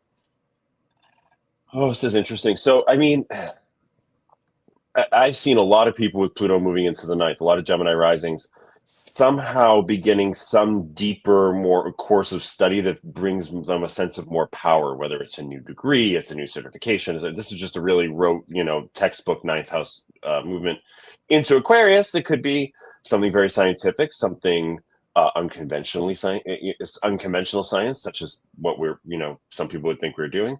And I think Mars opposing from the 3rd is a healthy agitation to the environment in some way. It could feel uncomfortable, but it's kind of like, yeah, you know what? Like my ideals and the way I thought, like my ideals have colored my truth so much. That's kind of thing of Leo in the 3rd house, that I kind of need to pull away from them. I kind of need to pull back and reassess, what are all my ideals? Like, why are they there? What am I doing with them? Does it serve this new place that I'm going, this sort of higher and more, this greater sense of depth of power that I might be being asked to hold intellectually in the 9th house? And then Mars moves back into Cancer in the 2nd house, and you could see something, for Gemini risings, and I think we said this for the air signs, the cerebral approach to the way you value yourself may feel like it gets you 72% of the way there. But the rest of the time, you got to rely on your value also comes from reassessing the way you emotionally feel valuable, the way you feel that your emotions tend to your sense of worth. The way, are you tending to the emotional field? I'm seeing that more than this could obviously, represent conflicts around money too in the 2nd house for sure, resources. But I can see this more as like, you can know all the things about the way you think about your self-worth and your value, but do you feel them? Do you know where they come from? Have you experienced the emotions of them? Have you gotten to the frustrating place where you don't sometimes know what you feel, which can be very difficult for, especially a data gathering sign like Gemini. So I think there's an interesting mix of all that this month. But that Pluto moving into the 9th, I'm just saying experientially, I've seen, tons of people go back to school, study astrology, study tarot, something like that, just appears for them on their path. Yeah, I am like, the idea of fear has come up again with this, and maybe this opposition is like helping you investigate maybe where you were afraid to look within yourself about what you really think and believe. And I love what you said about the 2nd house, Alex. And when you have, when you're an air rising sign, it is so easy to intellectualize everything. That is the go-to. And it feels good to do that because we want to make sense of things intellectually. Like that is, it feels like it can be a substitute for emotional processing, and it's not. It's not the same thing. And so I think that's really sound advice, which you gave about the 2nd house. And that your emotions can actually be a great asset to you. When you're emotionally invested and you understand why you're emotionally invested, you can be a lot clearer about what you're doing and why you're doing it. Yeah. Love that. Yeah. I think about an interruption to your sense of what is true or real or right, a kind of intellectual or spiritual shift in awareness, and an emphasis on an idea or a thought or even a debate or some kind of, confrontation or conflict with other people around ideas or values or something ideological could come up under the Pluto-Mars part of it. The Mars retrograde in Cancer piece makes me wonder about an exploration of healthy versus unhealthy needs, because one of the 2nd house, obviously there's anything around money that could come up, some kind of revision or reflection on finances or streams of income or revenue or something about business could shift. But the Mars retro, the 2nd house is also associated with those things that we rely on, that we personally need, or that assist or aid us somehow and prop us up, like the things that we have and own and possess, and even our food. And so I wonder about an exploration of what we have that is really nourishing us versus what we have that might represent an unhealthy attachment or dependency with the second house Mars retrograde. Okay. Yeah, let's move. We'll keep going to Taurus rising, and I am going to put Mars back into Leo here. So we'll see the Mars-Pluto opposition across the 4th and the 10th, with Mars then retrograding into the 3rd. Dana, what do you think? Okay, so we've got tension between the private and the public life, the home and the career. The Pluto in the 10th is composting and transforming something about how you're showing up publicly. There is an emphasis on evolution, I think, for Taurus risings. And I know we're talking about these two transits, but I could not help but think about Uranus in the 1st. It's still there, right? Like there's the image of molting came up for me when I was thinking about Taurus risings, like you're coming out of the chrysalis and we're becoming something new. And that is not comfortable. You know, there's a tenderness to that because you're like a fresh little baby and you're probably still getting, I don't know the technical terms, right? But you're coming out of whatever you're coming out of. And you might be pushed, right? It may not be like a complete choice where it's like, yeah, I feel comfortable now to like, you know, the Fool tarot card. Like I'm going to go step out. You might be pushed toward whatever you're moving toward. And so this dynamic, I'm thinking about it really triggering your sense of personal power, specifically this opposition. So we want to watch out for power plays because that could come up here. And, you know, it's not like we want to be scared. Obviously, we never want to be scared of what's coming, but we want to notice if that's happening so we can have some sense of awareness around it. When Mars moves back into Cancer, I think this could be showing you where your environment somehow is due for a change. And I think, you know, if we're not kind of conscious of Mars and what it's doing and the awareness it's trying to bring to us around our environment and what needs to change, it could be easy to sort of blame the environment. Like if I want to be a person that runs in the morning, for example, and there's no sidewalk by where I run, I could say, well, I'm not running because I can't run because there's no sidewalk. Well, if it's something you want to do, you make it happen, right? Like you don't just blame your circumstances. You figure out how to do what you want to do. So I think that like all of the signs, you know, there is a real potential for empowerment with Mars in Cancer. The key is to understand where your locus of control is and take control where you can take control. Yeah. I like the Mars-Pluto opposition across these houses in terms of a something that has to be some again, we're kind of talking about this with Scorpio a little bit. It's like a process that if you trust it rather than resist it just because it's frustrating, that if you allow some kind of process of revision or what feels like regression or temporary setback to just run its course, that things will get better, and it will be much better than if you sort of rail against the natural order of things.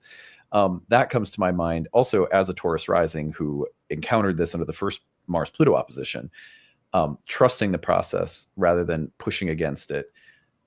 Also, some of the split between home stuff and work stuff, you know, just the dichotomy between pressures and transformative forces entering the workplace, and also a demanding energy around the home and family space. So, you know, those are two areas for Tauruses that could come up. And then the 3rd house Mars retrograde to me, you know, not surprisingly, it was all family drama. We had detour signs throughout our neighborhood. Our local gym was closed. We had to drive 15 miles to get to the other gym that's affiliated, right? The water pipes, my kids were sick. My sister was sick. So that 3rd house can affect the fish tank that you live in. It's just like, oh, there's chaos in the fish tank around me. And yet that chaos is something that there's intelligence in what's happening there. Those things are symbolic. You know, even I got a lot out of sitting with my Jungian therapist and talking about like the water pipes in the neighborhood as a psychic symbol. You know what I mean? Like you can do a lot with things happening around you that don't feel like they're exactly yours. They're sort of peripheral. As a native 3rd house Sun and Mercury, I can tell you that a lot of my life has been spent on reflecting on things that are happening in the church community I grew up in, and the people around me, and the schools and environments, and so the local environment is going to be filled with interesting feedback, some of which you'll have no control over, and some of which may also require that you sort of step in and be a helper or be an advocate or something like that. I think just my focus here is on Pluto in the 10th, which is, to me, removing the corrupted data bits from your career. What are the bits in the programming of your career that no longer run the program smoothly? It just doesn't work. And what Pluto does, and a great blessing, I've said it a million times, Pluto will make that clear. It'll be like, there's something here that needs to be removed for the general health of the greater system. And in Aquarius, it's often kind of like it's like code. It's like, recoding something here, taking this data bit out. But that would have to do with retooling a job that feels much more like refreshing and life-giving and ready for where you are now in your life. Yeah. Let's finish this out with Aries rising. Sorry, Aries, the first shall be last and the last shall be first. I'm just kidding. Okay, let's see here. Was that Dr. Evil, Adam? I couldn't quite get the accent. I feel Dr. Evil. Yeah. Oh my God. Dr. Stupid. So here's Mars opposite Pluto if you're in Aries across your 5th and 11th. Opposite Libra, what I said earlier, where I don't think Aries have as much of a problem asserting or expressing themselves compared to a Libra with the more calculated social considerations. But Pluto in Aquarius will make it absolutely apparent to you that your will in your way is not the only way, that there's some kind of greater social container or reality that you need to adapt to, or that you still need to be yourself, express yourself, have your own will and way and creative essence coming through. But you may find, for example, that the group you've been in is no longer the right one, or that the group that you're in needs you to slightly modulate your dimmer switch. So the social versus collective tensions for Aries are really powerful right now. Social versus personal, the collective versus personal. Things with respect to your creative path and what are the best people or groups to support that or be a part of that. Those things come to my mind as well. And then if we just go forward, Mars' retrograde in Cancer will have you looking very deeply at things around home, family, and living environment, parental karma, your past traumas in home and family, or if you have a family of your own, what's the chaos right now that is asking for you to don't bypass it, look at it, be in it, be in. Aries are also very independent people often. The Mars in Cancer is not like a super comfy place for Aries where it's like, no, you must be dragged into these emotionally, entangled dynamics with your kids or your spouse or your family, or things happening with your in-laws or whatever. So yet if you show up with that protector, guardian, advocate, that kind of knight or warrior on behalf of the people you love and on behalf of creating a better, safer environment, or in addressing things from the past or your family or your upbringing, you're going to feel better about yourself because you can do that too. You can be in those things and it doesn't have to lose or threaten any of your independence or strength or autonomy.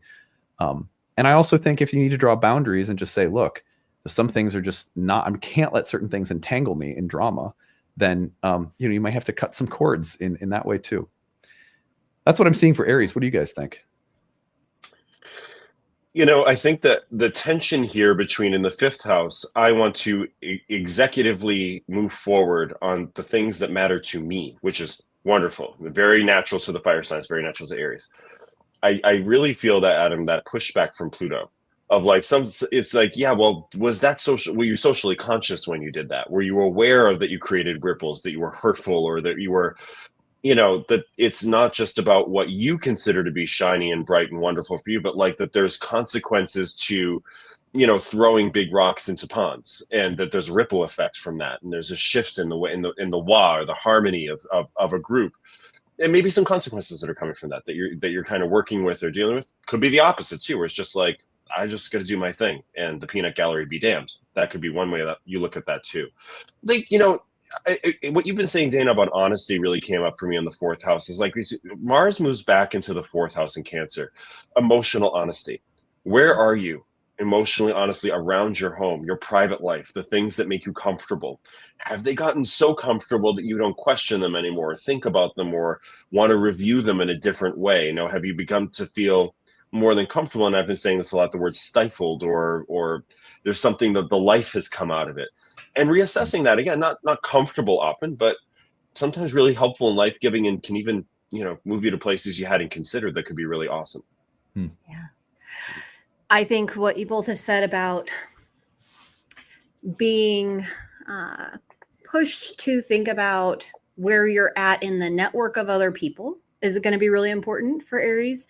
And you also made me think about The Hobbit. I just got done teaching The Hobbit, and I'm thinking about like when your Hobbit hole gets to like, there's something that needs to be fixed. There's something that needs to be cleaned or like swept up. The idea of comfort, you know, that Making me happy. Talk about The Hobbit. I haven't seen any of I haven't read any of the Lord of the Rings books. I haven't seen any of the movies, but I have read The Hobbit. Oh my gosh. Dana, it's on your my horoscope list. is simple. Watch those movies, read those books. This is the time of year you watch The Lord of the Rings. It's the time. I will do it for you guys. I will. It's on my list. But I think that like, yeah, there's something that Aries can kind of get from that idea of like, where are you too comfortable? And where is that maybe impeding on somebody else's comfort? And let's kind of renegotiate that somehow. I'm leaving my Hobbit hole. I'm going on an adventure. Yeah, totally. Sorry, I didn't mean to sabotage it. You started talking about The Hobbit, and I just got joyful inside because I have already scheduled. My daughters and I are watching the Star Wars trilogy and the Lord of the Rings trilogy over their Christmas break, and I am so excited about it. So nice. Anything you want to add, Alex? Okay. Good. Okay. Well, we have made it through our horoscopes. I want to make sure that you guys know how to connect with these two lovely human beings. So I am going to do that right now. Let's go to Dana. You can find Dana at selfhelpwitch.com, where I'm assuming, are your books open for January? They are. And I have a couple other little things in there too. I have a membership. And yeah, you can check out all my stuff there. Cool. Yeah, because a great thing to do at this time of the year is to get a year ahead reading with our amazing hosts. So selfhelpwitch.com, you could do that, book a reading with Dana. Or on Instagram, you can follow her regular astrological content as well, selfhelpwitch on Instagram. And then let me shift around to Alex. You can find Alex on Instagram at Alex Amorosi Healing, where you're also going to get regular astrological content. And then alexamorosi.com is the place where you can book a reading. And I'm assuming also you've got some space maybe for some year ahead readings, Alex? I do. I've actually had a year ahead special, which is booked out for December, but I have a few left for January. You can book it up through January 17th. That's the limit on the scheduling out. Yeah. Take advantage of it, guys. These are excellent readers and people who I trust to read charts for, you know, all of the people who come through my channel for sure. So yeah, it's great to have you guys here. It'll be exciting the next time we meet. We'll be officially into 2025. And like in the year ahead, we have some exciting things. We have Jupiter moving into Cancer. We have Saturn moving into Aries. We have Uranus moving into Gemini. We have Neptune moving into Aries, and we have Pluto just moved into Aquarius. So all of the slow moving planets are changing signs in the year ahead. A big Venus retrograde and Mercury retrograde, both in Aries, a solar eclipse in Aries in March. We have a Uranus-Pluto trine later in the year, some powerful eclipses in Virgo. So I feel like 2025, there's no shortage of really interesting stuff that will be here to guide you all through with our thoughts on your horoscope. So from Alex and Dana and myself, thank you for a wonderful 2024, everybody. We love all of you. We enjoy your comments and stories that you share. So be sure to stick around after I sign off here. You can learn more about the rewards that are available when you support the channel and donate. There's just a few days left in our annual Kickstarter campaign. So we need a big push here at the end. If you haven't yet donated, please consider pitching in and supporting the channel. Come study with us, pick up a class pass or some of the other rewards, which I'm about to tell you all about next. All right, that's it. Take care, everyone. Bye. Bye. Hey everyone, thanks for sticking around. I'm going to tell you about the different rewards that we offer when you donate and support our channel in the year ahead. So you'll find a link to the Kickstarter in the description of this video, in the comments section of this video, as well as on our website, nightlightastrology.com.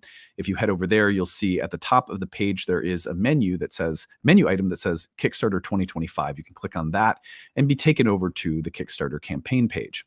So once you're there, if you scroll down on the right-hand side, you're going to see different pledge levels and different gifts and sales that we run as a way of saying thank you for your support. So among those, our most popular offering by far are the major discounts that we offer on our training programs. So if you are interested in studying astrology at Nightlight in 2025, whether you're a brand new student or a currently enrolled student who's thinking of taking one of our year 2, 3 horary programs, you're going to find that these are the best rates that we run on the entire year. And we do this as a way of both saying thank you and also of helping us raise funds to support the channel, our staff, and everything we do.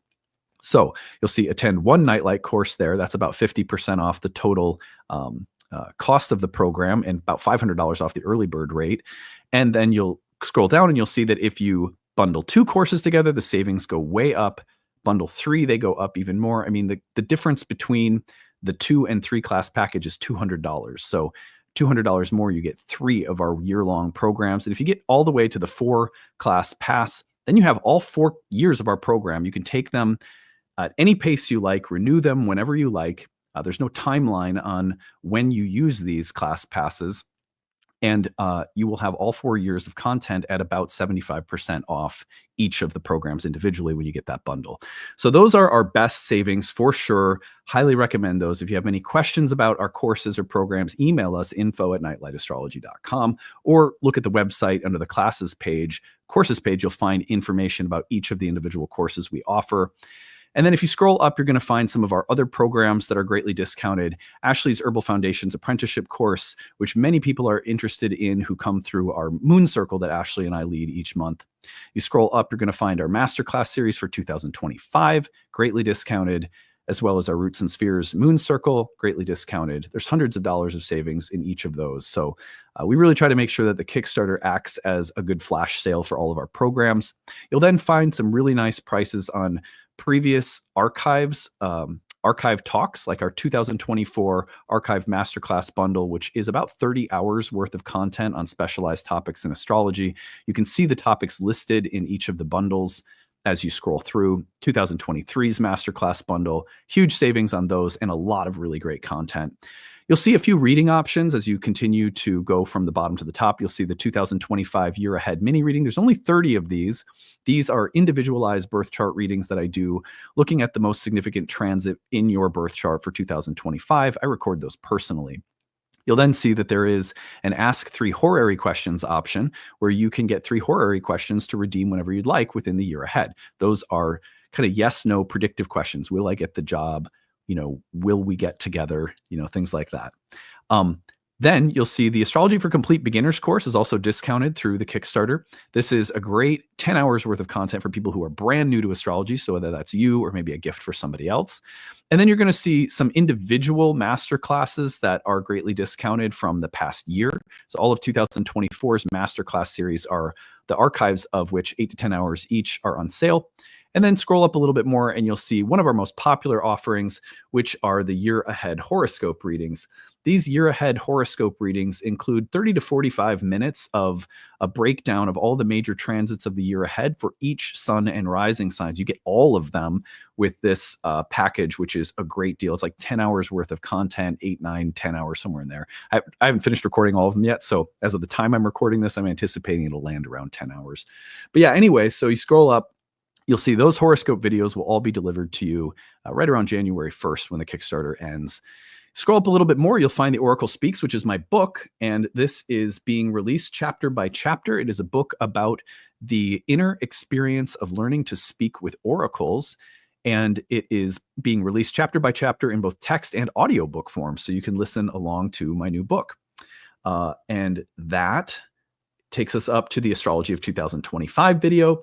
This, for your donation at the $50 level, gives you an exclusive talk breaking down all of the major astrological transits of 2025. I look in depth at some of the biggest things happening in the year ahead and break them down in advance. And that's the only place I release that video or that take on the whole year ahead.